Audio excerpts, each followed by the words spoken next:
Je dois dorénavant céder la parole à Alexandre qui va nous parler d'héritage. On a à gauche, c'est vrai, pendant des années, beaucoup discuté des flux, des salaires, de la fiscalité, des budgets annuels. Et c'est vrai que peu à peu, dans le débat public, vient l'idée qu'on puisse s'intéresser un peu au stock, à ce qui, de génération en génération, est accumulé et qui, aujourd'hui, étude après étude, on apprend que ça forme dorénavant pour l'essentiel de ce qui explique la richesse et où d'ailleurs la pauvreté des personnes, c'est-à-dire ce que l'on perçoit en héritage, que c'est un domaine qui explique beaucoup des inégalités de notre société. Tu as particulièrement travaillé sur le sujet, donc je te laisse en dire quelques mots. Merci beaucoup, merci. Bonjour à tous, merci les amis de l'invitation, ça fait plaisir de vous retrouver tous. Fabien que je vois plus souvent que les autres, mais François qui on se croise en Picardie, Eva avec qui on a passé quelques nuits sur l'histoire du nouveau Front populaire et de son chiffrage, et Clémentine avec qui on partage beaucoup de combats, donc merci beaucoup pour tout ça. Peut-être dire que si on n'a pas parlé d'héritage pendant des années, parce que à la vérité c'est un peu attaquer l'Himalaya par la face nord, ce truc. Faut dire les choses simplement. C'est l'impôt le plus détesté des Français. C'est l'impôt le plus surévalué par les Français et c'est la construction politique la plus naturalisée. Je me souviens de la campagne 2017, je crois, 2012 donc, Sarkozy qui dit dans un meeting, c'est un meeting où Guénaud lui avait préparé un discours, il arrive à la fin et puis il dit, on avait dû proposer quelque chose sur l'héritage qui était pas très ambitieux mais qui quand même était intéressant, et il dit, l'héritage, cite Victor Hugo, c'est la main du père à travers le tombeau. Donc nous, on doit se battre avec ça. D'accord ? C'est quand même le point de départ, c'est pas facile. Mais il faut qu'on se batte avec ça. Pourquoi ? Parce que nous sommes en train de basculer de plus en plus vers une société d'héritiers. Qu'appelle-t-on une société d'héritiers ? C'est une société dans laquelle les positions sociales ne sont plus acquises par le travail. Une société dans laquelle l'héritage pèse tellement lourd que la mobilité sociale, le travail des individus n'existe plus ou n'a plus d'effet. Je vous donne un chiffre pour que vous vous en rendiez compte. En 1980, dans la part du patrimoine des gens, l'héritage représentait 30%. Aujourd'hui, il en représente 65%. Donc, votre naissance surdétermine la manière dont vous allez pouvoir mener votre vie. Et donc, nous, notre travail, je crois, c'est de commencer par faire une grande entreprise de démystification sur l'héritage. Lorsqu'on demande aux gens quel est le taux de l'impôt sur l'héritage, ils vous répondent le taux est de 45%. La réalité, c'est qu'aujourd'hui, dans ce pays, il y a déjà plus de la moitié des Français qui payent pas du tout de taxation sur l'héritage, puisqu'il y a un abattement à 100 000 euros et que le patrimoine médian dans le pays, c'est-à-dire le Français qui coupe la société française en deux, il a 70 000 euros de patrimoine. Donc c'est déjà un sujet qui concerne pas tout le monde. Premier point. Deuxième point pour démystifier, l'imaginaire qu'on a avec l'héritage, qu'est-ce que c'est ? C'est vous savez, cette idée que on va transmettre à un jeune actif qui se lance de la vie de quoi y aller, quoi. C'est vrai qu'en 1820, les gens héritaient à 25 ans. Ça existait au 19e siècle, cette idée-là. Aujourd'hui, vous héritez en pleine propriété à 60 ans.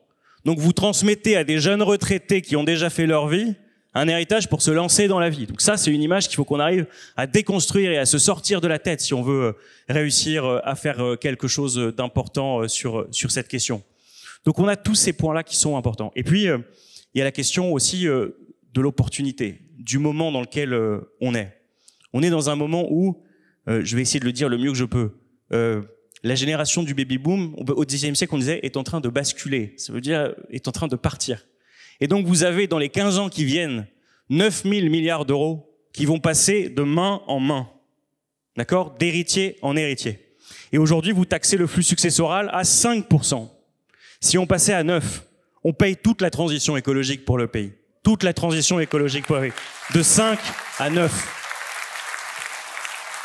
Donc ça, c'est le moment politique, c'est celui que les économistes appellent la grande transmission, ce moment qui va basculer avec nous.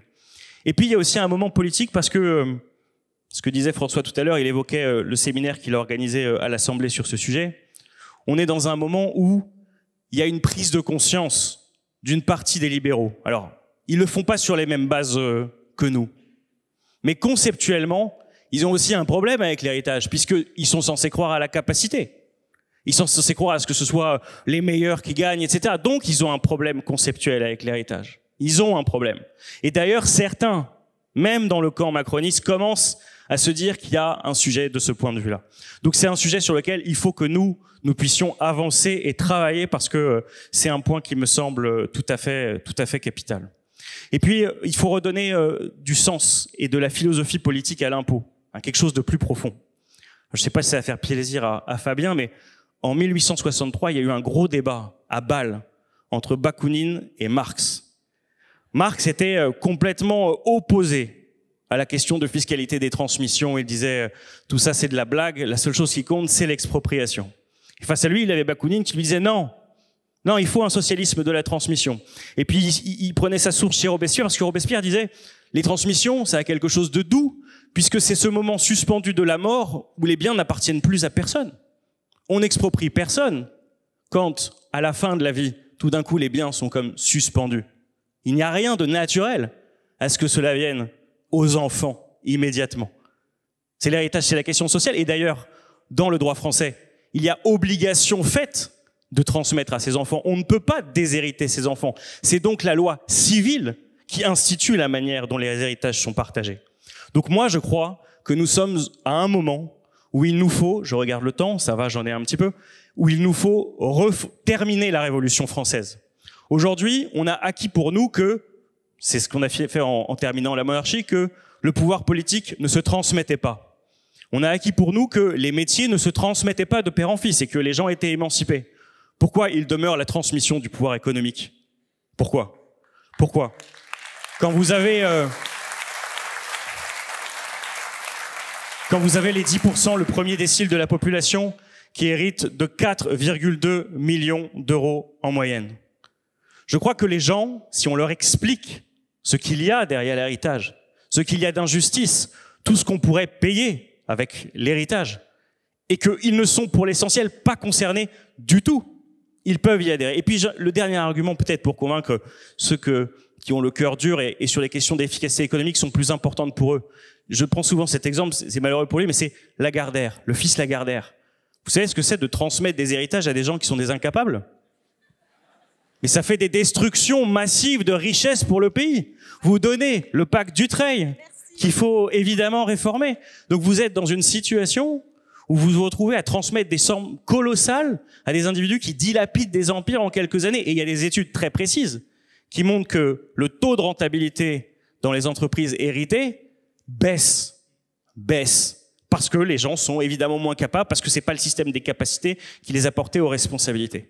Donc voilà, moi je pense qu'il faut aller à la source de la réflexion philosophique presque sur cette question de l'héritage, qu'il faut terminer la Révolution française et qu'il faut le faire avec un beau socialisme de la transmission. Voilà, je vous remercie.